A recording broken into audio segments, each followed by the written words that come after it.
series webinar of 2021. Yay! And we're going to have a panel of experts today that are going to talk and answer questions about business tools needed during the pandemic. So first, before we get started, I want to introduce our partners for BOLD, Texas Security Bank, and we have Shon here, which is also one of our panelists today. He's going to just talk really quick about TSB and introduce our speakers. Shon, go ahead. All right. Good morning. You guys hear me? Let's see. I mute myself. All right. Well, first of all, I'd use that word expert loosely as it relates to me personally. I'm Shon Cass. I'm going to kind of do a more formal introduction in a moment, but I am with Texas Security Bank and really excited to host this series with Andrea and the Garland Chamber. This is an extension of our continuing education program at Texas Security Bank. And Texas Security Bank is a locally owned community bank, and we formed in 2008 with a pretty simple focus, and that was to focus on owner-managed businesses.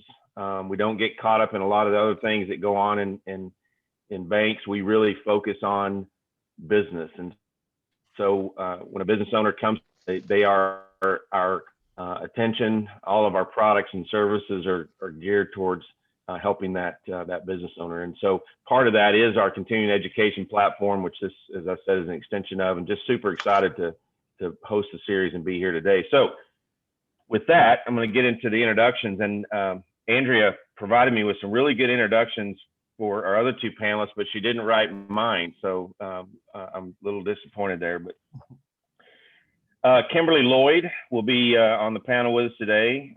She's a CRE advisor with Central Commercial Group.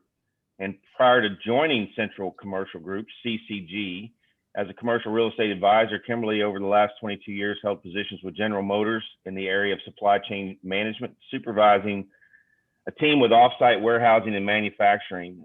She has extensive experience with manufacturing and industrial logistics with warehouse management. Requirements included warehouse evaluation in regard to location and current business needs for periodic lease renewals.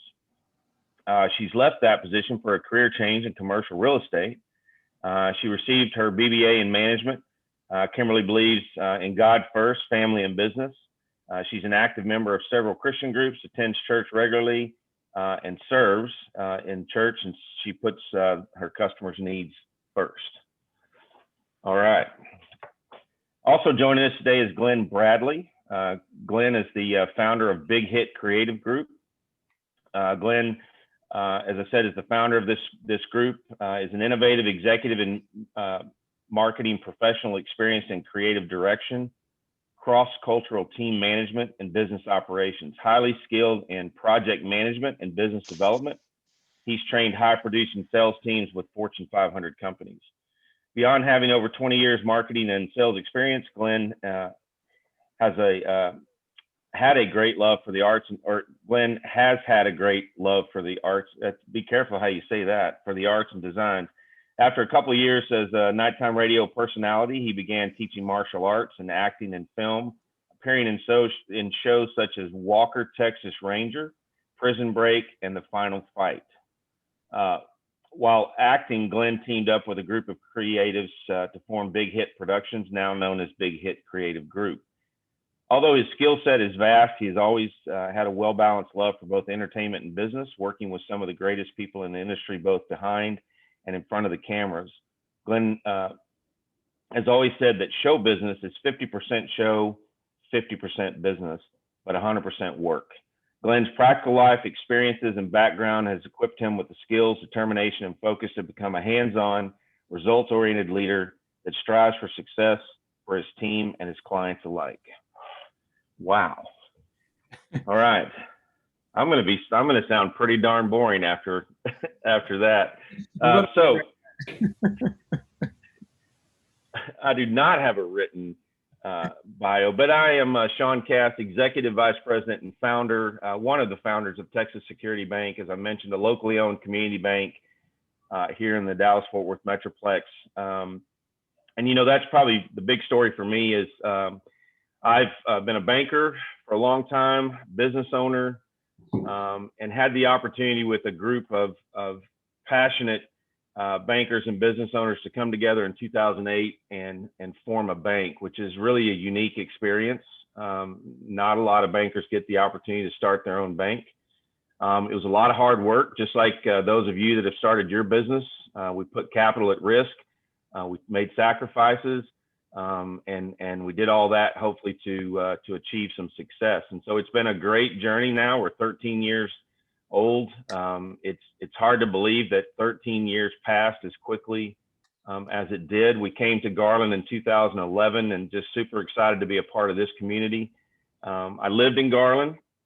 I worked in Garland. I now live in Rockwall, but I'm also the market president for our Garland area. So just super excited to serve the businesses in the Garland and surrounding area. All right, so that's enough about me. I did not act in any movies, but I did watch all 3 of the ones that Glenn was in. So. Well, thank you, Shon, for introducing our panel of experts. Just a quick reminder to everybody, if you have any questions throughout the program, please submit those in the chat. We will have time at the end of the program to answer those questions. So let's get started with our first question going to Shon with Texas Security Bank. So, we all know that in the previous weeks, the PPP loans have come back, and there's now a first and second draw in these PPPs funding. So tell us what's different now from the first round of PPP in 2020. Well, there are a few changes. There's the opportunity to do first round PPP loans if you did not take advantage of those earlier in 2020. There's also the opportunity to do what they call a second draw PPP loan. The qualifications are similar, and with the exception of a few things. Now that we're obviously through 2020, a borrower has the ability to use their 2019 or 2020 payroll. And so we do have a few borrowers that have opted to do that because of some changes.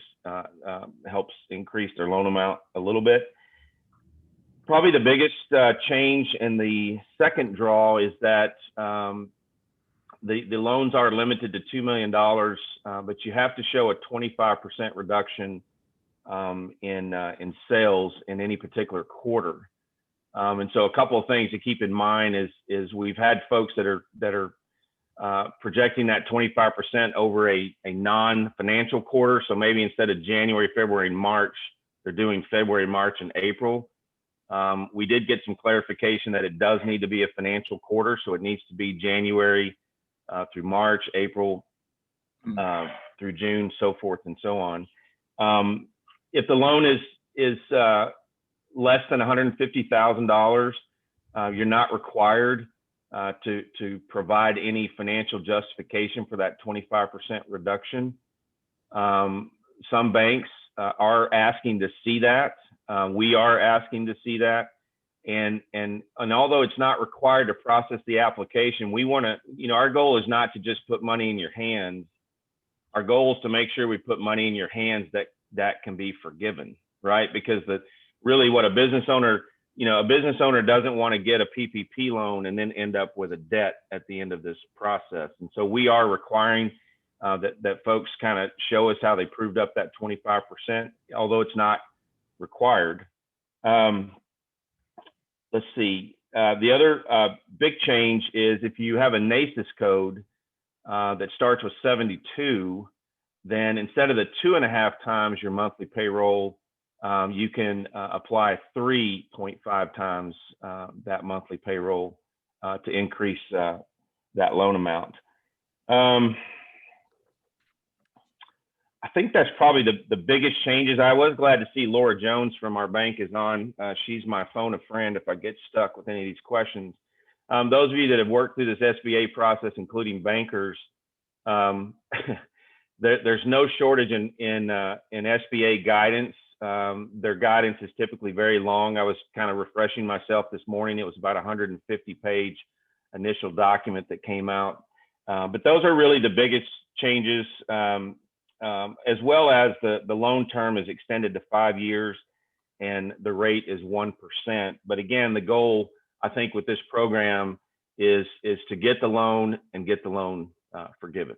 So I'll stop rambling there. Well, one follow-up question to that. In this second draw, small businesses who have received funding from PPP before are able to reapply again as long as they show those qualifications. Do they have to go back to the bank that they previously applied, or could they apply at a new bank? They can apply at a new bank. I will tell you, it's probably, they can apply at a new bank, and I'll just make this brief. It could be advantageous, depending on the bank that you applied with the first round, to go back to the first bank, because they're going to have your information, and they're going to be able to process that loan a little bit quicker and more efficiently, but it is not required. All right. Well, thank you, Shon. Our next question now, we're going to go with Glenn Bradley, and we're going to do a marketing question here. So in 2020, businesses really found that being digital and being online had to be required almost if you wanted to stay in business in 2020 during the pandemic. So have you seen any new trends that small businesses should be applying now into their marketing strategies to survive 2021? You know, I guess I wouldn't even say whether they were new trends or not. Some of the older tools and that we were kind of neglecting back in the past, I think they started to come to light a little bit more. More like the Google Docs and Google Drives. I mean, I found that file sharing became super important, and kind of being on the same page with my team. With when the pandemic hit, a lot of us started to work remote, right? So I mean, I took maybe 2 weeks from home, and then everybody else kind of scattered and started working at their own remote places. And we were so used to just kind of working together and always having to just kind of look over each other's shoulder and, hey, what about this? What about that? And so that got really hard. So kind of pulling out those old, tools that were always available to us and kind of dusting them off became more of a necessary, right? So file sharing, sharing, a project management tool like Trello or Asana, Google Docs, sharing a drive together, or even including some of our clients in, sharing drives and files with them. So that became super important, just kind of, pulling back out, dusting off the old tools and just learning how to remote work together, and just streamline a lot of our processes. All right. Thank you, Glenn. Kimberly. So Kimberly here is with Central Commercial Group, and she can answer questions about your commercial lease. So Kimberly, tell us about the most common Q&As that you received in 2020 and how those can be transferred into 2021 for small businesses. Thank you, Andrea. I have to say the most common, the one that really hit us the hardest was, how can I get a break from my landlord? I've got this lease. It's early in the pandemic. My business isn't going anywhere. The doors are closed. What do I do?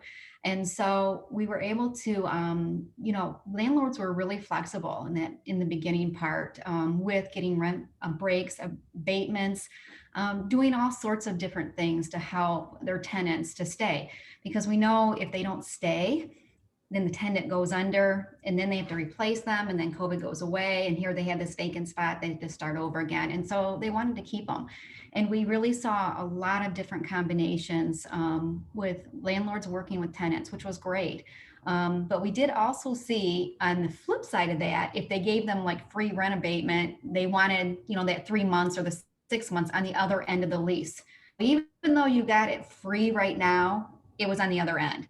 You did end up getting it on the other side, which was fine, because at that time, a lot of the businesses, the tenants needed that break to be able to get themselves together and get their businesses back going. So we saw a lot of that, worked with a lot of clients for that.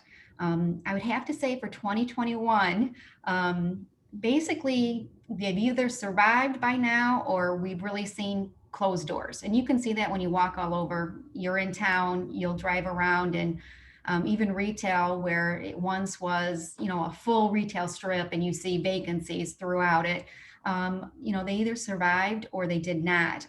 So the next question is, for the survived tenants, Um, you know, what's going to happen next? Like for office example, their lease is going to come due, soon. And do they need to downsize? Do they need to restructure their office where they do the 6 feet apart and they need more space? So we're seeing a lot of that now. Do they want to continue? They may decide they don't, everybody work from home and they don't need the office anymore, or they want to do the co-working spaces. And so we're looking at that, what's going to happen in 2021 with that. And then also is the backfilling for all these vacant spaces between office and retail.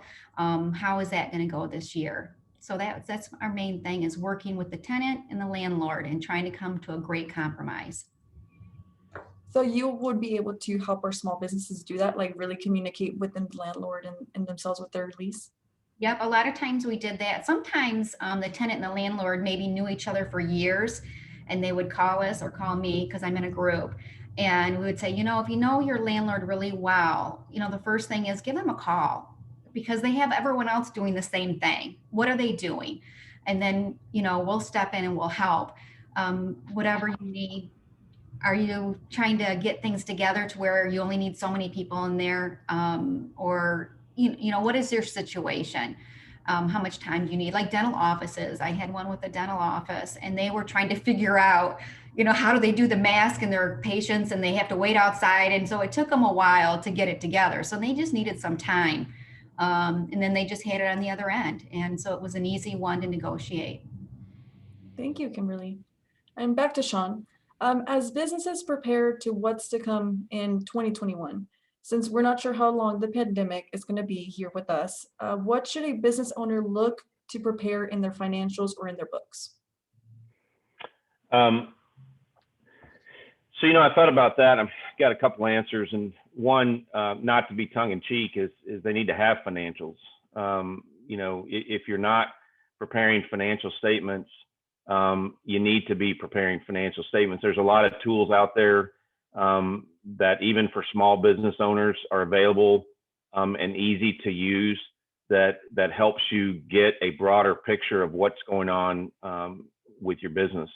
The other thing that I would suggest, and I think Laura, who's on with me, would concur, and others at the bank, is you really, whether there's a pandemic or not, you should be preparing a 13-week cash flow forecast and looking ahead at where your cash cycle gets thin is so important, because a lot of times business owners, come to us and other lenders at the 11th hour when they're in dire straits, and that's really not the best time to be looking for help. And so the best thing that I would say to any business owner, whether there's a pandemic or not, is to do that cash flow forecasting to see where your cash flow is getting thin, and then start solving that problem ahead of time instead of waiting till it becomes an emergency. I think that's the biggest thing I could say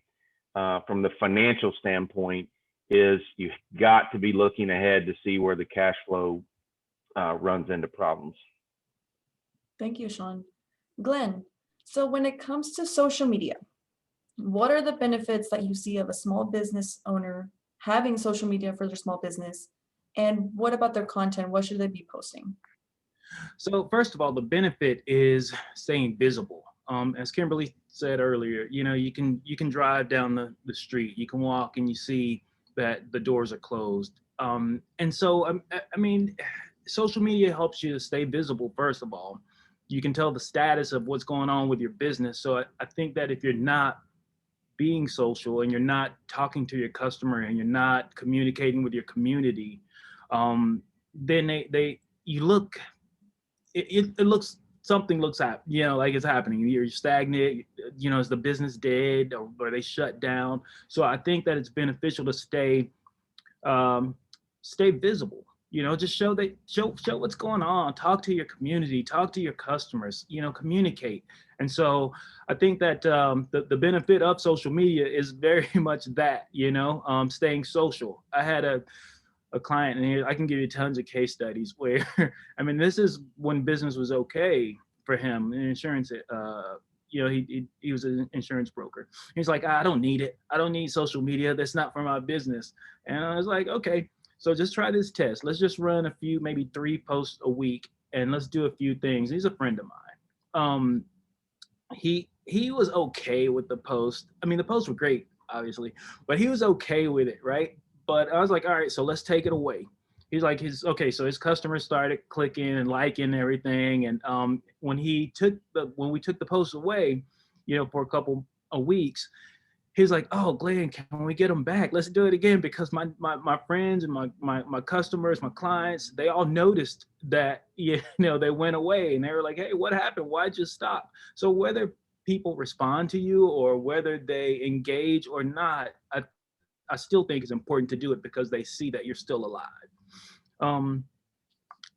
As far as kind of recommendations or advice on what to post,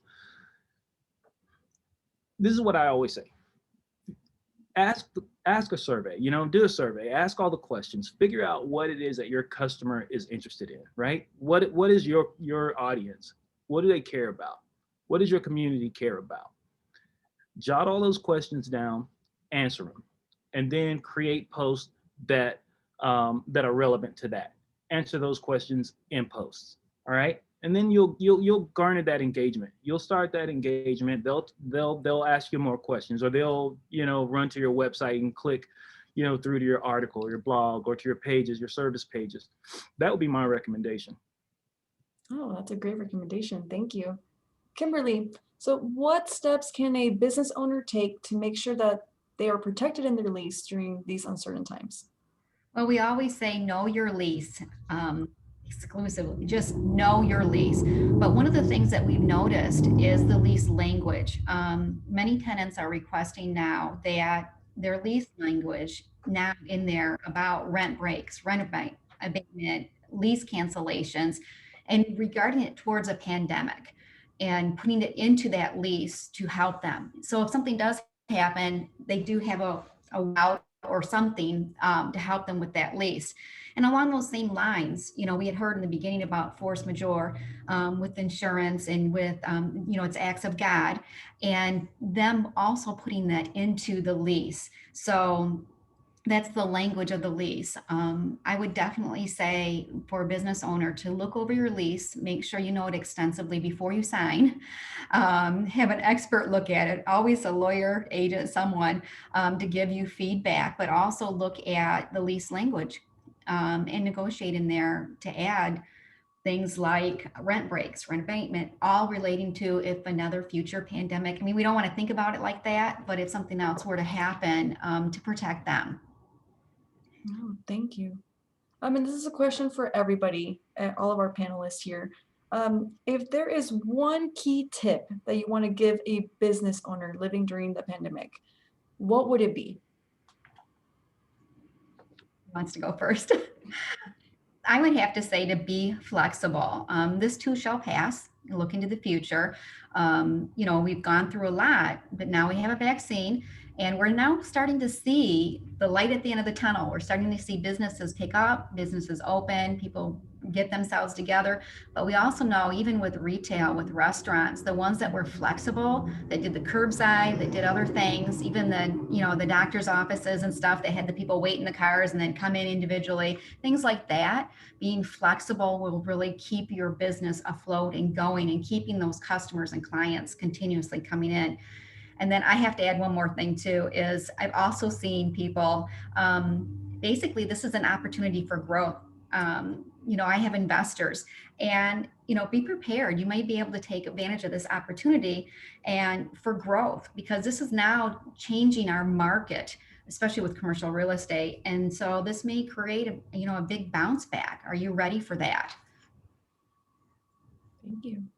Those are great comments. Be flexible was definitely is top of the list. And I was gonna try not to ramble. I was gonna go back to what Glenn said, and the social media is to be relevant and be visible, even if maybe folks aren't responding. I personally noticed several local businesses in Garland that during the pandemic really stepped up their game on the social media side.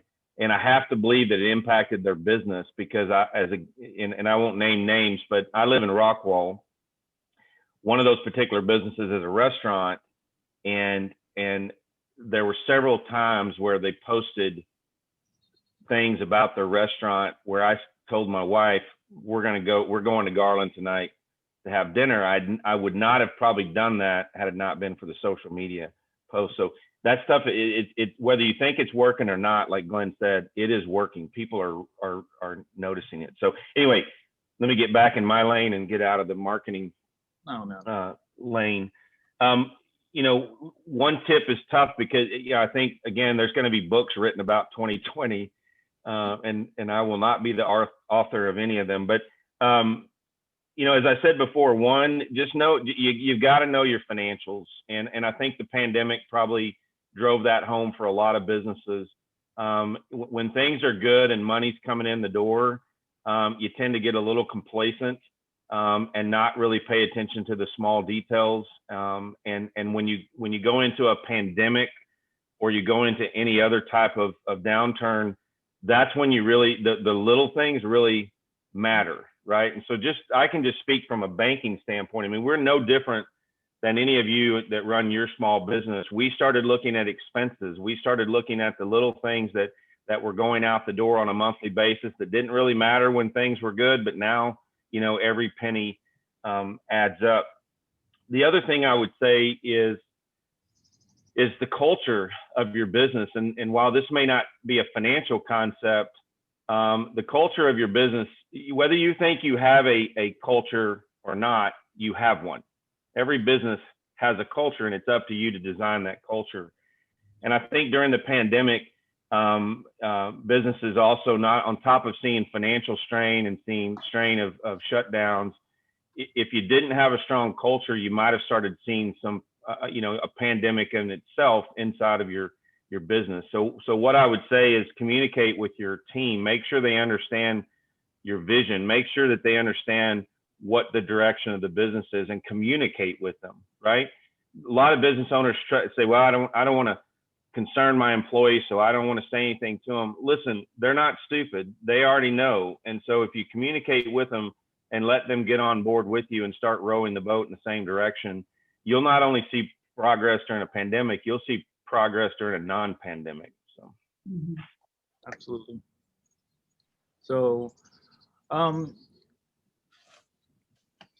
my recommendation would be this is the one thing that I always, every talk, I preach this like you wouldn't believe.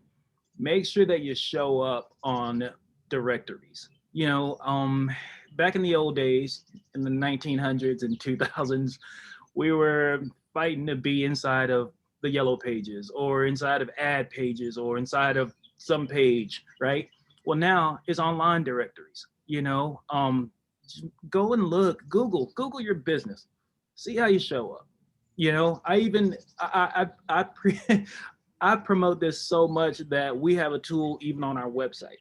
Go to Big Hit Creative, scroll down to the bottom and scan and see how your business shows up. It'll spit out a list of, and it's a free tool. Just go in there, it spits out a list of all the online directories that you can see.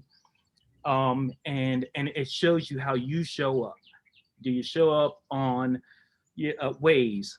When people are looking for a direction to your business, do you show up on just a number of multiple directories? See how you show up. Go in and fix those directories. Sometimes your phone number's wrong, the address is wrong. It's the last business that rented the space that you're in before. And I'm sure that a lot of us that are local or that have a actual physical brick and mortar location, you felt that. Even your home address shows up sometimes on some of those directories. So go in, fix that stuff. Make sure that people know what your hours are, that you're still open if you're still open. You want to communicate with your customer, and you want them to have accurate information about your business, who you are. And so I would say get your location, get your digital knowledge management fixed. Fix it. That's my recommendation. Thank you so much. Being social. Yeah. So like I had mentioned earlier in the program, if you have any questions for our panel, please submit those in the chat feature. We do have 2 questions here. This one's for Shon. Armando has tenants that started their business in 2020. Do they still qualify for PPP loans? In order to qualify for the PPP loan, they had to be in business as of February 15th, 2020. So if they started after that, then they would not qualify. I've been waiting for that question. One thing I wanted to add too that I failed to mention earlier is that you have until March 31st to apply. And what we've seen is a lot of people anxious. They need the money, they want the money. And so they've kind of been flooding us with applications. You have until March 31st. We're pretty confident that the funds are going to be available. Make sure you complete the application. You check all the boxes, you sign all the signatures. One of the things that slows us down at the bank, and any bank, is if you don't complete the information accurately, then we've got to send it back to you to complete it, and it just muddies up the process. So don't be in such a hurry that you don't check and double check that information, because it'll just delay it when it gets there. Is there a general application somebody can fill out, or do they have to go to the specific bank and get the application from the bank? There is an SBA application for the first draw, and there's an SBA application for the second draw. It's a standardized application from the SBA. Most banks have it on their website. You can get it from the SBA. But yeah, it is an SBA application, not a bank specific. All right, thank you. And this other question that we have in the chat is for Glenn. So what's the best way to manage social media for a small business? It's hard to manage it in-house, but how to best choose who to hire for this service? Yeah, so let's kind of, I'll start backward. So first of all, I would always say, if there's a budget for it, hire a professional. Do hire a professional. If there's a small budget and you don't have a budget set aside, the best way to manage that is let's do what I used to do at the very beginning. I would take a Sunday and I would spend maybe 20 minutes, an hour, and just plan out the next 2 weeks. What am I going to post for the next 2 weeks, right? Take a couple hours and just write it down, build those posts. There's a lot of free tools out there that help you create art for it, like Canva. So I mean, if you're going to do it internally on your own and you have the time to do it, take a Sunday, or a day that whatever day you're off, but take that day, take a couple hours, plan it out, and then schedule it out. Because a lot of the natively, the social media platforms will allow you to schedule it natively. So inside of their platform, you can use a calendar. If you don't feel like you're a great writer or have the content, or know how to kind of figure out or schedule or plan the right content, like I said, hire a professional. The best way to hire one is to look at their social media site, right? If you find an agency, I always recommend hire us. But if you find a company that you like and that you trust and that's local and understands your market, understands your business, look at their social media, see how well they do. I feel like it's a poor dog that won't wag his own tail.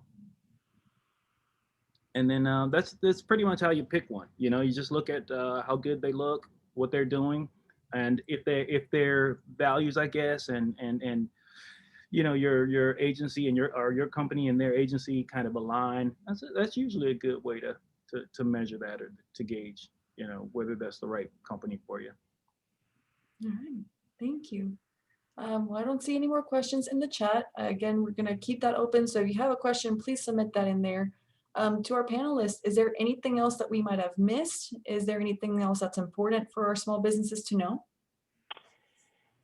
Yeah, I was going to add, shocking, I know, I'm going to speak again. I have, over my career, I've run a business. I worked in a family business. I had the opportunity to start this bank. I wear a lot of different hats, as you do in your business. I manage a lot of different types of groups. within the bank.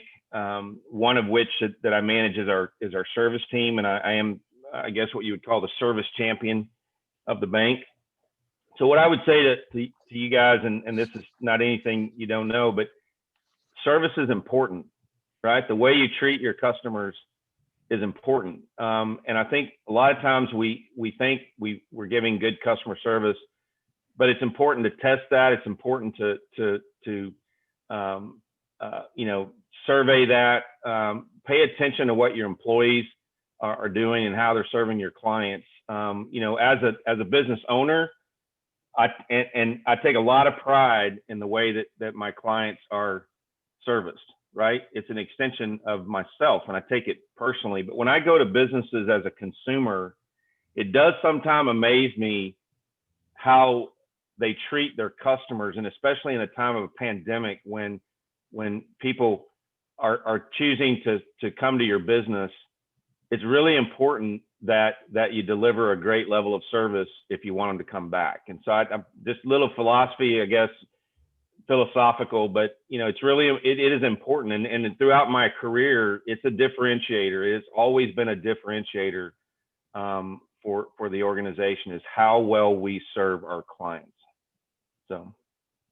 Can I add to that, Shon? Because yesterday in our meeting, we have a Monday meeting, right? Every week, and we'll rally up. And I'm telling you, that was that very, tip, that very point was like the top of our conversation. And I said, guys, I want you to remember this. Every customer is a first time or a last time customer. Every customer, take that with you. Every customer will be a first time or a last time customer. Remember how you treat everybody with like there's a risk of losing them. And then not only are you going to lose them, they're going to tell everybody else. Not only are you going to lose them, but they're going to tell everybody that they know that they had a bad experience. They may not tell everybody they had a great experience. Sometimes they will, but they're gonna tell people that they had a horrible experience if it's horrible, and they're never gonna come back. Yeah. So it's important how you treat people. Tell my folks, treat them like it's your grandmother. Yeah. And you'll never go wrong. In most cases. I guess a grandmother. I like that. All right. Well, we don't have any more questions in the chat. So thank you so much to our panel of experts, because yes, you guys are experts in your field. Thank you so much for answering all of our questions today, the most common questions. I think this is going to be very beneficial to our small businesses.